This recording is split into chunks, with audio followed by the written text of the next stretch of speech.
Welcome back to my channel. Tonight's horror story is called The Voice in the Attic. Turn off the lights, sit back, and enjoy.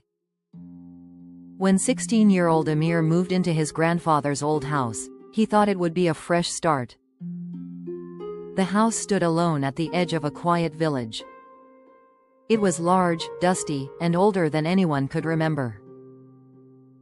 On the very first night, Amir heard a strange sound. It came from the attic. A slow scraping noise. Scratch, scratch, scratch. He assumed it was a rat and went back to sleep.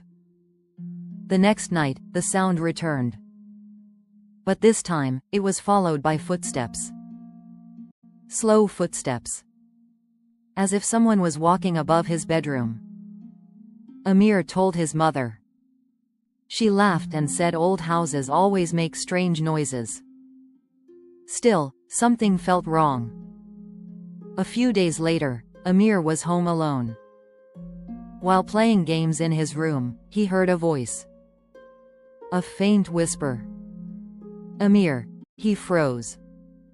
The voice sounded like it came from the ceiling. Amir. His heart pounded. He searched every room downstairs. Nobody was there. The house was completely empty. Yet the whisper continued. Come upstairs. Amir quickly left the house and waited outside until his mother returned. That night, he couldn't sleep. Around midnight, he heard the attic door slowly creak open. Then came footsteps. Heavy footsteps. Walking across the attic floor. Back and forth. Back and forth. Back and forth. The next morning, Amir decided to investigate. He grabbed a flashlight and climbed the ladder leading to the attic. The space was filled with old furniture covered in sheets. Broken mirrors. Dusty boxes. And dozens of family photographs. As he looked around, he noticed something strange. Every photograph had the same person in the background. A pale woman wearing a black dress. She appeared in photos taken decades apart. Always standing far away. Always staring at the camera. Amir felt a chill run down his spine. Then he discovered an old newspaper hidden inside a box. The headline read, Woman disappears mysteriously after moving into village house. The article included a photograph. It was the same woman. That night, Amir showed the newspaper to his mother. Her face turned pale. She admitted there was a story about the house. Many years ago, a woman named Sarah had lived there alone. One night she vanished without a trace. People claimed they could still hear her voice inside the attic. Amir tried to convince himself it was only a legend. But deep down, he knew something was watching him. At exactly 3 a.m., he woke suddenly. The room was freezing cold.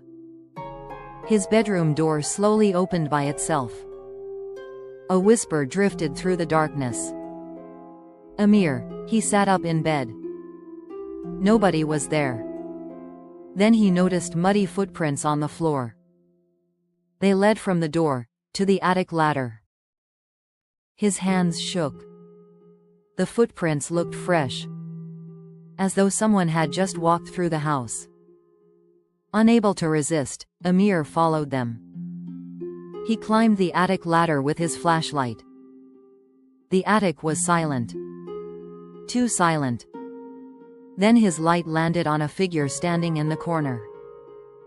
A woman in a black dress. Her face hidden by long dark hair. She wasn't moving. Amir couldn't breathe.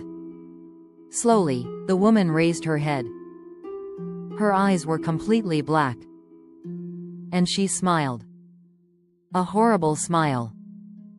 Then every photograph in the attic suddenly fell from the walls.